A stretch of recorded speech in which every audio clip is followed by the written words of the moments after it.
Hello,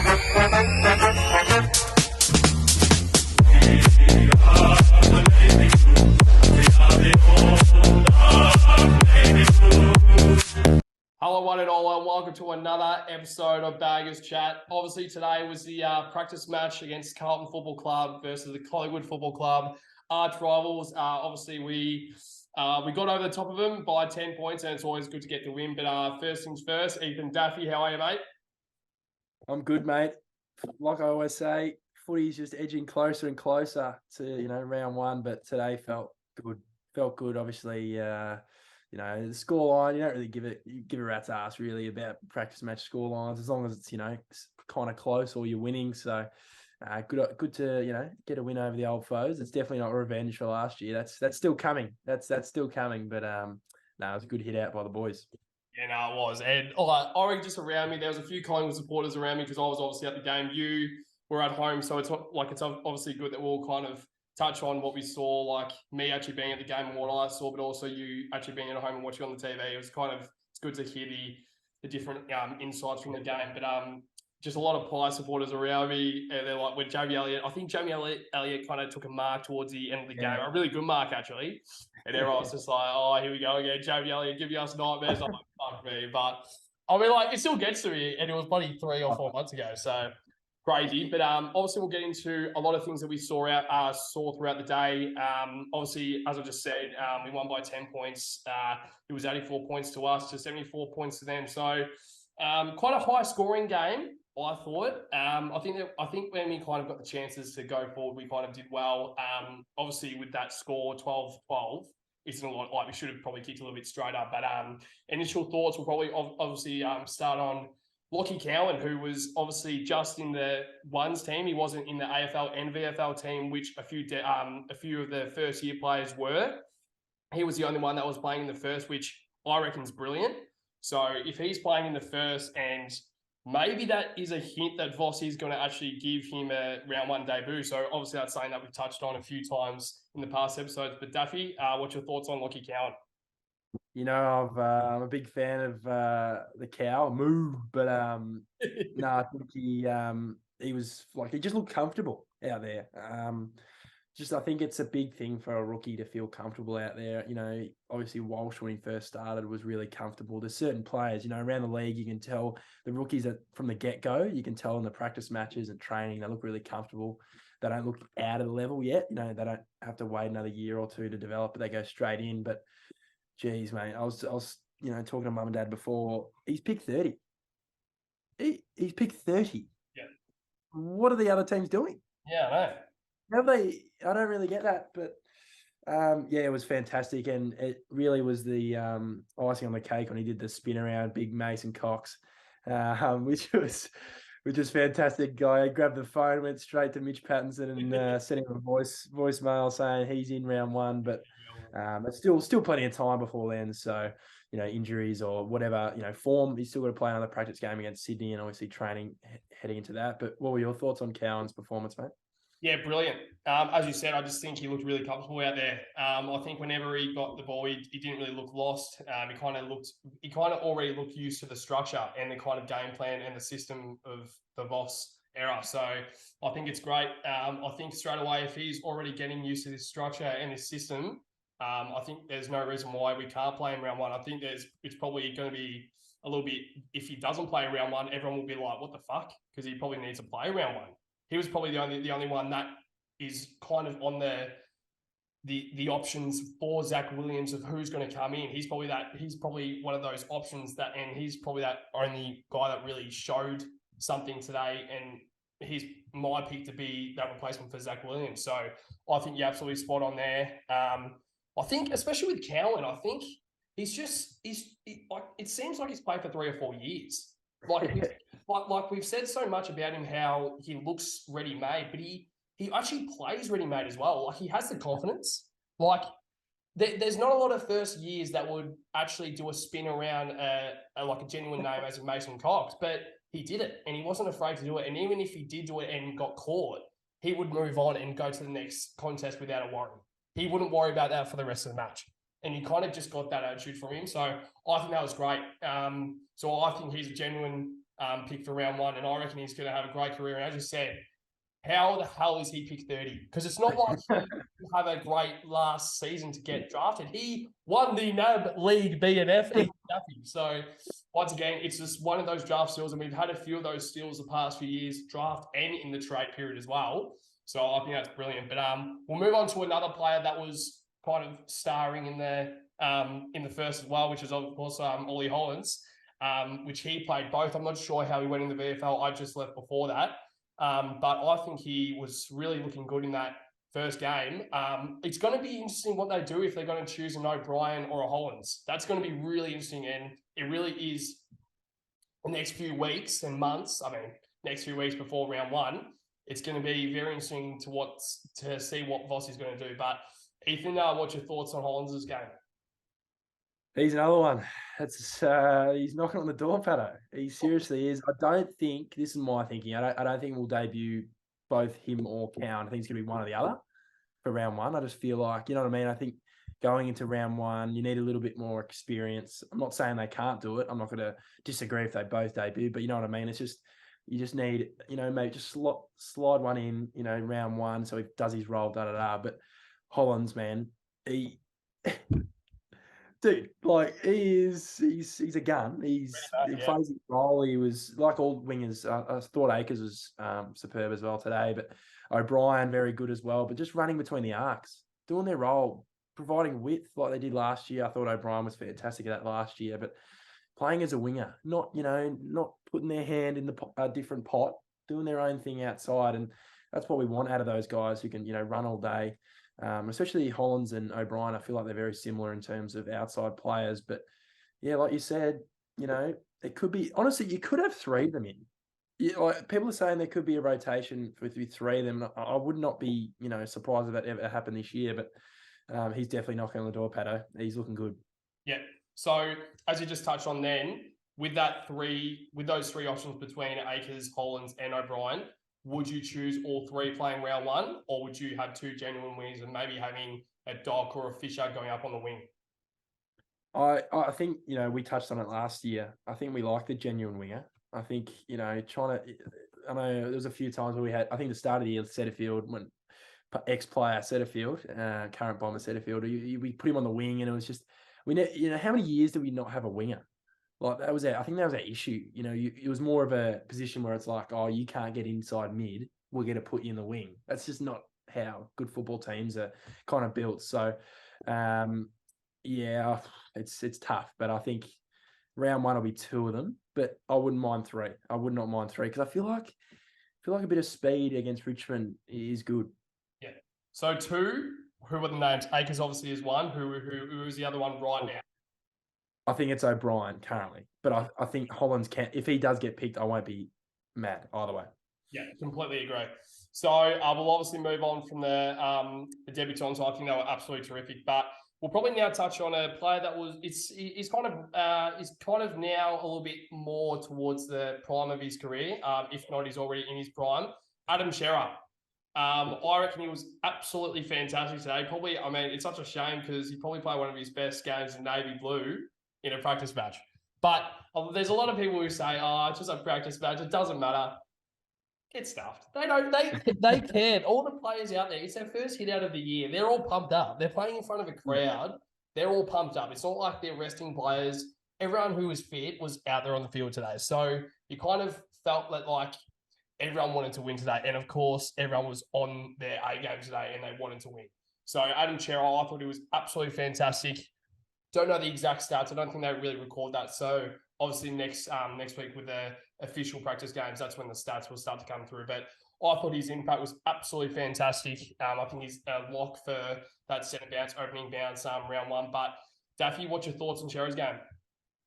Gee, you talk about prime. The guy's 23. He's almost got his prime still ahead of him. Like, what, 20, probably 27 is your real prime. And that's saying something, I think. Even Charlie Kerno is not even at his prime, really. Like, his 26 is probably knocking on the door of your prime. But, yeah, Shearer, man, that first half, he really stood out. When a player really stands out, he was finding, he had the ball on a string in that first half, kind of playing that Walshy role inside, outside. Obviously, he's fantastic by foot. And for me, I think it's just if he's, has continuity in his body this season, I think he'll really go to new heights. And I thought the back end of last year was quite good. I thought, especially that Melbourne and Collingwood game. I think he missed the Melbourne game. Might have been the games before that, but that last Collingwood game was his best game in Navy Blue. Unfortunately, that was a loss, but he was fantastic that day and showed that he can cover a Walsh. So will be interesting. Yeah, and especially with Walsh coming back, it's going to be interesting to see with what Chera actually might do. I mean, it's hard because you have a guy like Kenny and Hewitt there as well. So it's going to be very interesting. So like sometimes when I'm just like, well, I'm looking forward to Walsh coming back, but what does that mean for Chera? What does that mean for Hewitt? All that. So we'll quickly just touch on also about Walsh. He might be a chance for round one. Like I personally think it won't happen. There's a lot of people that I'm telling that is still a chance for round one. I know that we're very keen on it, but a lot of the Carlton mates that I'm told they're all like, there is absolutely no chance he'll play round one. But on the other hand, it is Samuel Walsh. So you never know with Walshy because he turned a syndesmosis injury into, well, I don't even know how many weeks it was meant. I think it was like 12 weeks, but he turned it into like 8 or something. I don't even know exactly, but it's just crazy. So this guy, his work ethic is just next level, and it's credit to him to if he can somehow get up for round one and the fitness staff is ready to play him and the select is choosing.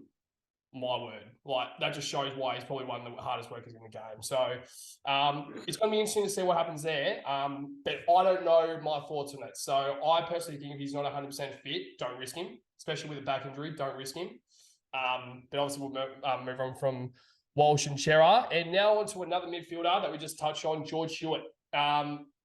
Quite like it just shows why towards the end of the year, without him there, I think he missed a few games towards the end of the year. Yeah, it would have been a month, I reckon. Of footy. And I think that were the 4 games that we lost. So it just shows how important he is.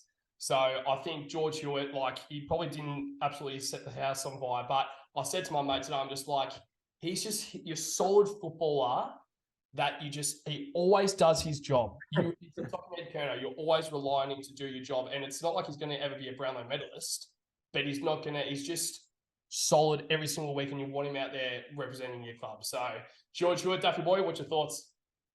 Yeah, he's one of my favourites. Definitely, Pato. I like a player that, you know what you're going to get out of him every week. He hit the scoreboard early, I think, first quarter, maybe first half. And, I just thought he's just one of those guys, he feeds out. He gets the handball chains going.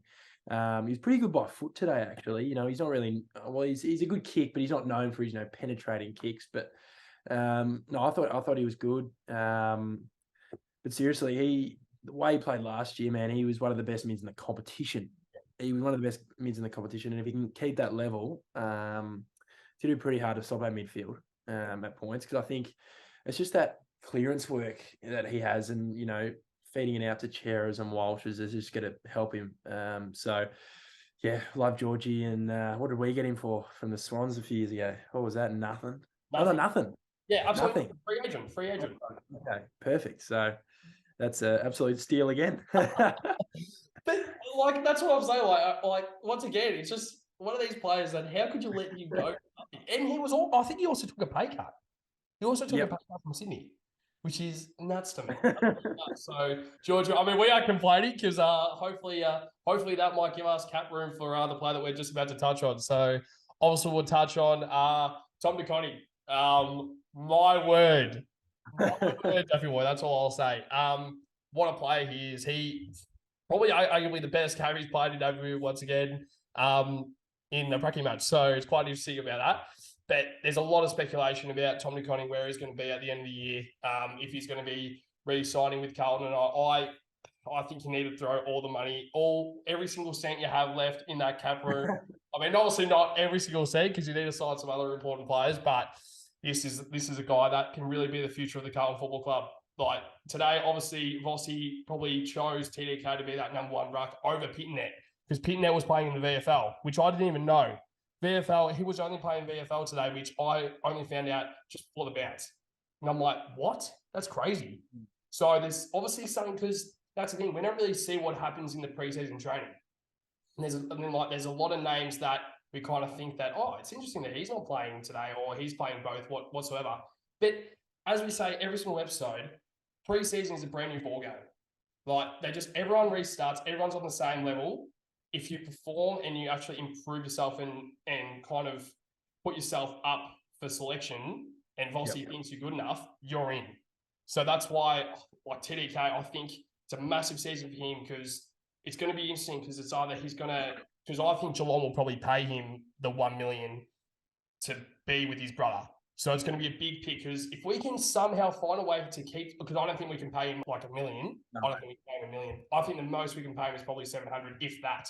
So if we can keep him for 700 or less, that's going to be an absolute steal, and that shows how good our culture is at the club. So this is my number one priority through the year. We need to sign Tom DeConning, but more on today's game, Daff. How do you think his game has improved, and especially this preseason? What have you seen him add to his game? I think, a lot of people, and I agree with it, I think it's his first proper full preseason. He always had little niggles every preseason. I think this is his first full preseason, and you look at him and he's in incredible shape. He's at a size where you are big enough to face any type of ruckman. I think he's big enough now. But Jesus, man, he's just explosive. Like, look at the size of the man, and he's sitting on blokes' heads. Like, you don't see many ruckmen like that. He's a very modern day ruckman for mine. But just on Pito quickly, I think a lot of Pitos. I think it's a lot of the it's like he's like what McGovern's on, that kind of, just cautious with him, I think. So I think that might be the reason why he's playing twos. I think he played only half of the twos, which is interesting too. I think it's just to get him in, get some game time, because he did have a bung knee for most of the year, and back end of the year he had to have surgery again after that last round. So it's good to see him back. But yeah, Teddy K, mate, it's going to be hard to keep him. But I just feel like he will stay. I think I wouldn't mind him just signing on maybe like a 2-year deal, get him some money. I know you want longer. But I think if you get him on a 2-year deal, a lot of our deals are front-ended. So, it might be SARDs and that. They might be on less money in a few years' time, and then more money will be available back in 2 years' time, offer him another contract for more money. So, yeah, it's going to be an interesting one. It's going to be talked about all year, like the Luke Jackson one, which is going to be annoying. But just for all blue baggers, let's enjoy him. Yeah. If he ends up going, it'll be shit house. But this year he's a Carlton player, and he's hopefully going to be a part of a team that goes deep in September. Yeah, spot on. And especially with TDK, I mean, I completely agree. Like, I would love to sign him for 2 years, but everyone knows that for a genuine ruckman of his caliber, of where he is as a footballer, his talent, his kind of potential for the next few years, if he signs a 2-year contract with us, it's going to be that is an absolute steal once again. We can find a way to do it. But yeah. I think now, since he's a ruckman and with his age, and now he's reaching his prime as a sole ruckman, especially with Stanley now at the end of his career, they need a genuine ruckman, Geelong. So that's why I think they'll probably throw the absolute, every single cent they've got. And they'll probably offer him a 5 or 6 year deal, which I probably won't even be surprised because TDK so deserves it. But I completely agree with you. Let's just enjoy TDK, and who knows? Let's just see what happens. Let's just see what happens with TDK. Because if we go well this year and we make finals, he might say, well, I would rather have a premiership than be on $1 million a year. I might be on $750K a year, but at least I'm around a club culture, which I am absolutely thriving in. And we're also around success as well. So that it's just going to be very interesting, but TDK, also he is potentially playing with his brother. So whatever he chooses to do, I think it's going to be great. All the best for him, and I hope he has an absolute ripper of a season. But we'll move on from TDK now to a few names that I was quite confused about. I thought it was going to be the reverse of how Vossi would play him, but Ed Perno only playing the ones and Matt Kennedy playing AFL and VFL. So one thing I think it's conditioning again. I think it's similar to Pito. I think Kennedy had a little bit of something during the preseason, I believe, and he was on some. I think if training I went to, he was just doing laps and light work. So I think we're being smart and we're just going cautious with these players, especially important cogs like Kennedy. But continue, Pat. Yeah, and that's the thing. I think once again, it's one of these things where you might think that Ed Kerno might have impressed Vossi a little bit more than Kennedy. Like, I doubt it, because Kennedy looked quite solid today when he had the chance. But also, Ed kind of gave us some life a little. Like, I still probably would rather have Kennedy in. If Kennedy's not playing and Ed Kerno's in, not sure about that, because that means that Kennedy would probably, because Kennedy was probably one of our better players last year. He was fantastic, and he was playing in the inside mid role. I think you've got to play him. And he's probably one of those guys, again, last year who missed towards the end of the year. And if he was out there, who knows? So who knows? So I thought they were both great. But in total, going into round one, do you see them both playing? Do you see one of them playing? What situation do you think? What solution do you think will be coming out of this? Honestly, I think all Carlton fans, their hearts are saying Ed Kerno, because I want to, he's been through a lot of shit teams and he's been the workhorse for all those years. You want him to see the light at the end of the tunnel and play in a good side. I think he will get games this year. He's just got to keep fit. I think he would have played the back end of last year, which was shit. I think he would have been nice for us in that back end of the year, especially against, Melbourne and Collingwood. But I don't think Ed will play round one.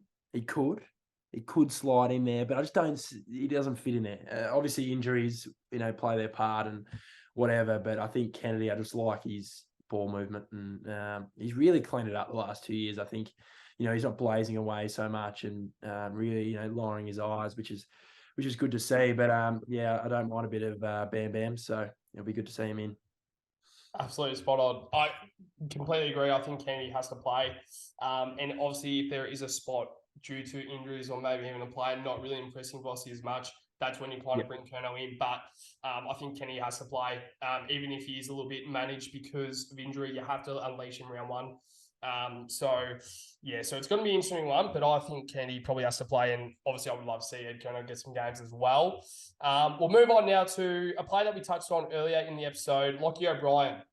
You know how I stand with Lockie O'Brien. I absolutely love him. He's probably one of my favourite players at the club. I think he's so underrated. He's probably still one of the best kicks in the Carlton Football Club, if not the AFL. He's probably that's a little bit of a stretch, but he's probably definitely one of the best kicks in the Carlton Duffy boy. But I just think he is what I saw today, especially with O'Brien, is he was taking risks, like a lot of trying to actually create very Zach Fisher like. He was creating stuff, like he was lowering his eyes. There was one, I think he was in the first quarter, where he could have blasted into Harry Mackay and Charlie Kerno, but he looked over, and I don't know who it was. I think it was Sam. I don't know for sure. Cutting angles. He was cutting angles really well. Yes, and it was just that short, maybe 20-meter kick, Zach Fisher sort of like, that then opens up the other side of the field. It's just fantastic. So, and you know that he's talented enough to do that. So, and once again, just very crafty, and his running has improved again this year. You can tell that he's put in the work over the preseason, and he's two-way running. Like me being at the game, I was really seeing that with the wingers and what they were doing, and especially with Akers. My word, his running is sensational. How good he is at running, two ways, it's just crazy. So on the TV, you probably can't really see it as much. He runs real deep. Unbelievable. Literally, Ollie Hollands as well, when he got that, I think when he got that goal. Oh, yeah. He was all just the way down. You could see on the TV camera. So he was a half back. I'm like, because I saw when he picked it up for the goal, I'm like, that's not Hollands, is it? Like I was like, he was right at half back about 15 seconds ago. So they can really help on attacks as well. As they've got to be probably more looking defensively. But if they get that chance overlapping, because we are pretty good on the overlap, it's an easy goal. And that's why I think Hollands. That's why I'm just thinking maybe he can play round one. Because that can work. Like that obviously worked today. Akers, O'Brien, Holland. They can all kind of work. And Hollands can probably play as that maybe half forward wing. Like a Cottrell last year, because we saw that a little bit towards the end of last year. So I don't know. So Lockie O'Brien, Duffy boy, anything else to touch on Duffy? Anything to touch on O'Brien, Duffy boy? Honestly, I do like him. I've always had a kind of soft spot for Lockie. Obviously he had a few tough years just getting into the side.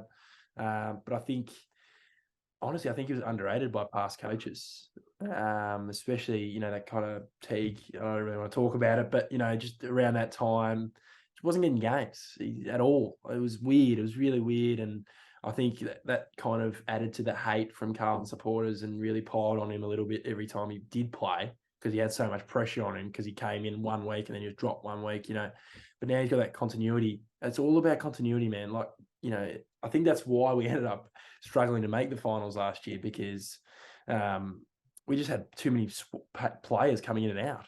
Yeah. And, you see the good teams, Geelong, most of the year, their whole team's playing. So, love Lockie. Good game. Running between the arcs, like we said just before, fantastic by all the wingers. They all kind of play, to the, as you said, the system. They're all playing a similar way. Obviously, they bring different strengths. Obviously, Akers can, above the head, he's fantastic. He's tall, got a bit of strength. Hollands is more that kind of pacey guy. He's got a good by foot too, Hollands as well. And once he puts on a bit more size, he'll be a very, very good footballer. So, goodbye, LOB. Yeah. And I think that's the only thing, as you touch on there, I think Hollands, he's just a little bit light. He's still very skinny. So that's probably why I just don't think he will play round one, because if he comes up against maybe even a McIntosh, yes, McIntosh is the greatest footballer in the world, but he is that solid 26, 27-year-old. I don't even know how old he is, but he's that solid AFL player who knows how to play the game. So that's just why I think Hollands probably needs to have a few games in the VFL. And that's why Cowan, to me, needs to play round one, because he has that body. He didn't look unusual out there. Not saying that Hollands didn't look unusual out there, but he was a little bit lighter comparing to an Akers and even a Lockie O'Brien. So we'll move on from the wingers. So now to touch on a little bit of a negative. I think it happened about halfway, most of the second quarter, another 5-goal swing that kind of led once again to how the hell is this ball coming out of the forward line so often? Collingwood is like, how many times have we seen it the past 4 or 5 years? That's our weakness.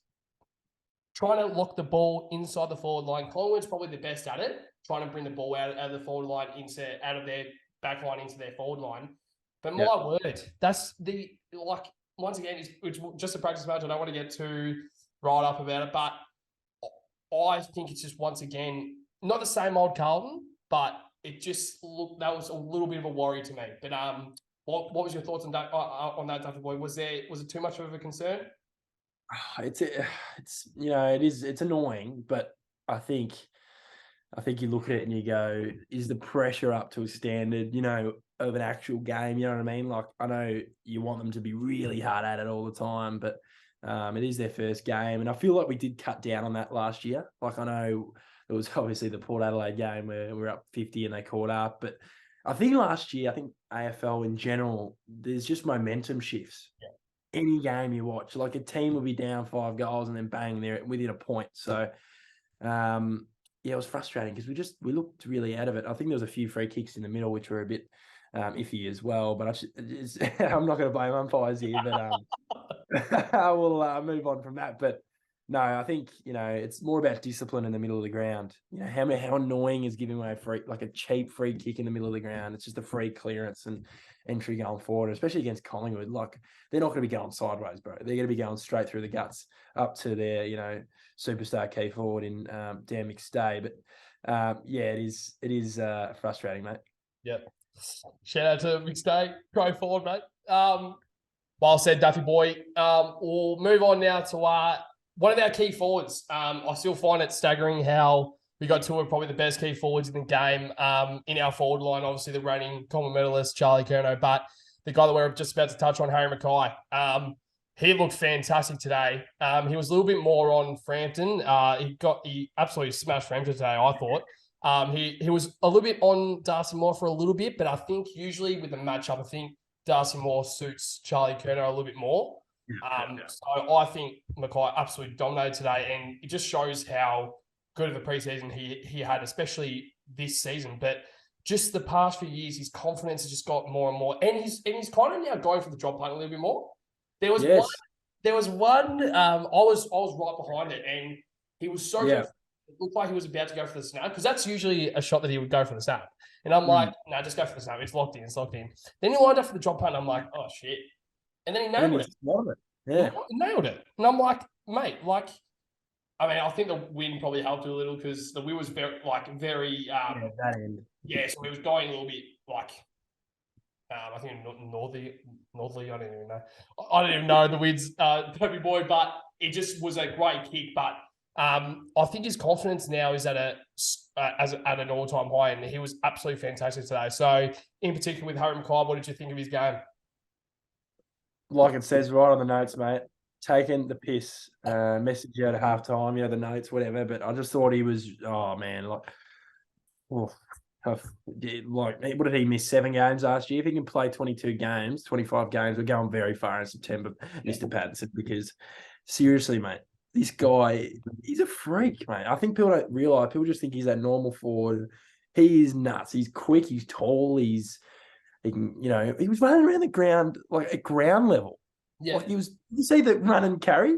Took a mark at half back in the first quarter. And then I see Big Harry calling for a fucking amber. He's running. He's taking, but that's what we love. Like he's got the pace to do that. That's I think it's the athletes these days. It's just ridiculous. But no, he's nuts. But yeah, like you said with the drop punt, he just slotted it. I think he gets a bit of hate for his drop punt, but I don't think his drop punt's too bad. That's what I thought. I thought, long range, he's usually knocking them in. So, very, very happy with Big H. I thought Charlie was okay. I don't think preseason games are his forte. Charlie likes the bright lights, the MCG, I think. But it's good he got through unscathed, touch wood. So it's good. Yeah, spot on. And especially with TDK, because with him being the sole ruckman today, it's going to be very interesting to see what happens with Harry, Charlie, TDK, Sauce all up there, because you saw it towards, probably the start of last year. Worked really well, but Harry was really good today because TDK wasn't there a little. So, I think it's always a plus because because there was a few times today when, say, like a Cher or a Kennedy kicked it in, and Harry, say, like a Jeremy Howard fly over the top, and I'd think, that'd be great if TDK was there. Yeah. Times when Harry Mackay would just look great and be like, well, you probably don't really need TDK down there. So this is just an experiment that we'll probably see a few in the first few weeks of the season with what actually happens with that ruck combination and what happens down forward. Because that Harry Mackay and Charlie Curnow are the two locks. Everything around that is going to be an experiment to see what actually happens. And hopefully if we make finals, making sure that our team is the best possible 23 out there. So I thought Harry Mackay was absolutely great. Now, I think our forwards were solid. To touch on Jesse Motlop, I think he was a little bit quiet, but he was also exciting. Obviously he didn't have as much impact. But we'll touch on a player that is quite interesting because you don't know what happens with Corey Durden if he's going to be up for round one. I think the talks are that he's going to be actually available for the practice match next week, but who knows with Durden. Jack Martin also wasn't there today. They didn't want to risk him, but he's also going to be, he's meant to be there next week for the practice match as well. But Josh Honey today, I thought he was fantastic. I don't know what you saw on the TV, but I think he was absolutely fantastic because he was that X factor. He was that X factor sort of option that when you went forward, he would always go for the footy. But when he kind of got it, he kind of created something. And you didn't really see Zach Fisher much today. That's what I'll say. You didn't really see much of him today. So Josh Honey really stepped up. And I think it was quite good, X Factor wise. I think it was quite good. I think he finished with a goal. I think it was just a set shot goal, but I think there was a few times when he probably could have hit the scoreboard. But once again, I think that's a great option to have so many guys that if Durden doesn't get up for round one, who's going to step in? So out of these guys, whether it's Honey or a Durden, or even a Matt Owies or even a Lockie Fogarty, assuming that Jesse Motlop's going to be that other small forward, who else do you think would step in if all these guys are available? Yeah, I think Honey's definitely one of those options. He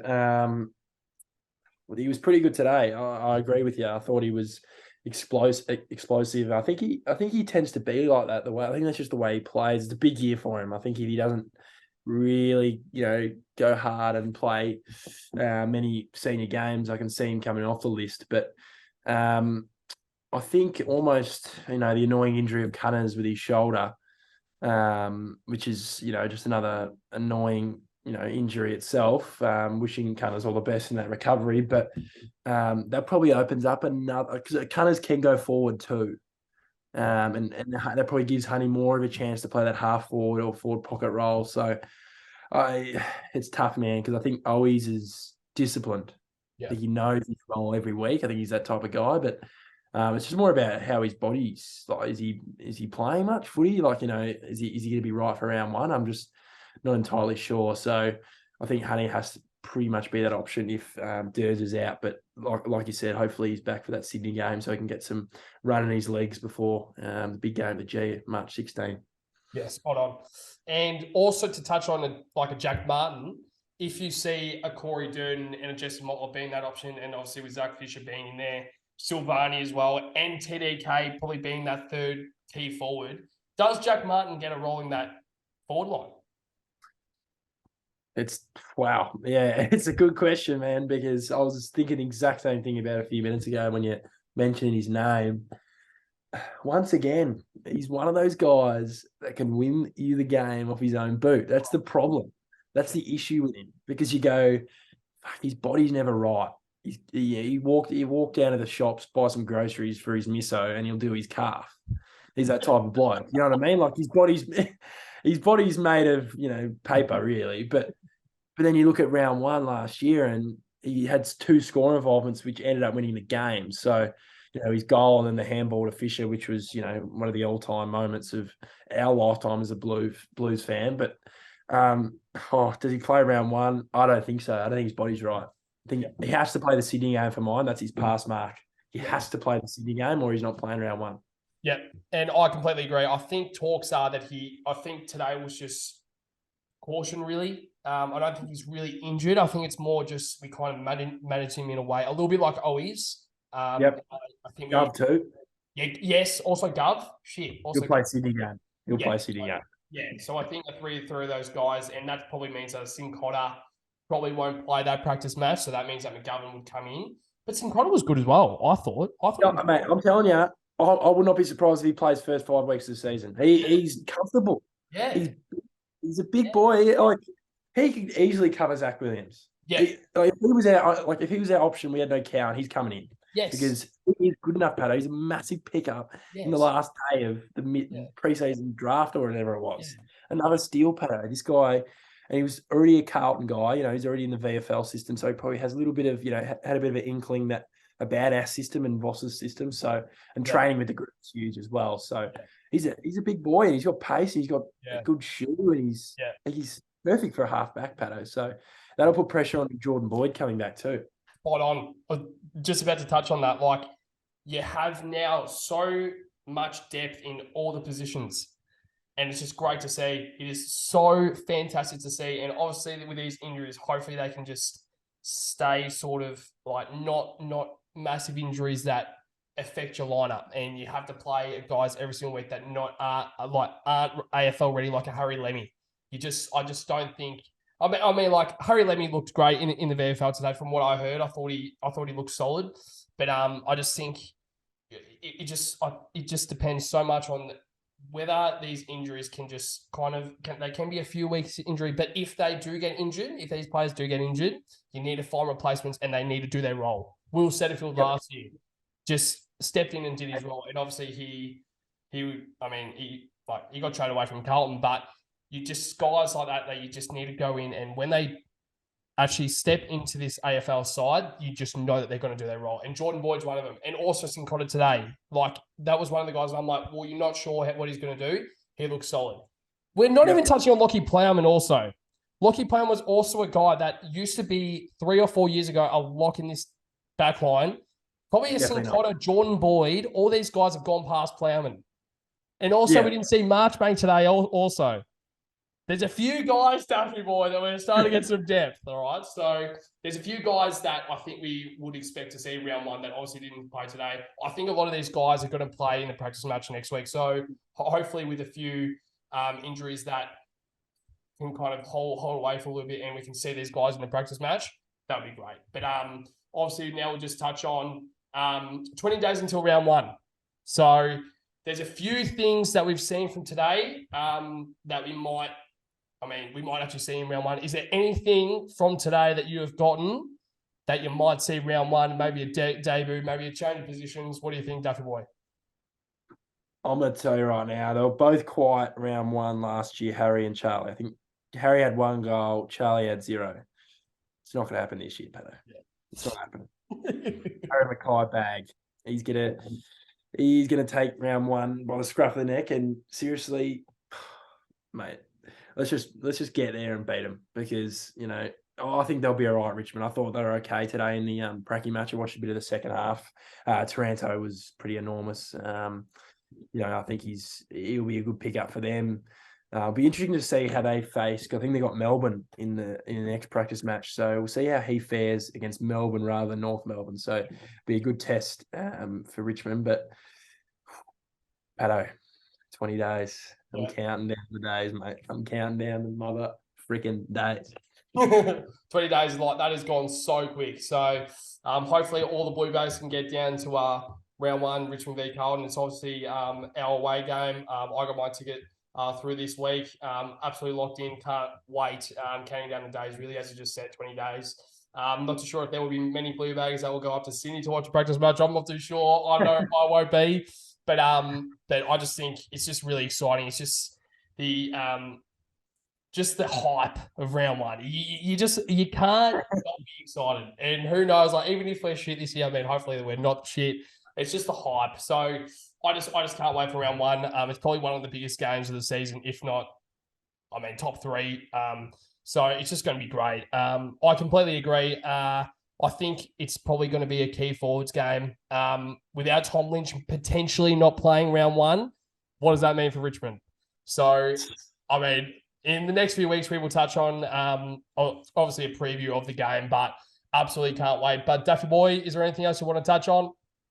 Nothing, mate. I've got probably tickets for 7 games already, so I'm ready, mate. I've even moved me 21st to another day that I can't miss a Carlton games just to get down. So love the Blue Baggers, and it's going to be big start to the year with Richmond and Geelong. We're not starting with an easy draw. I'll give you that.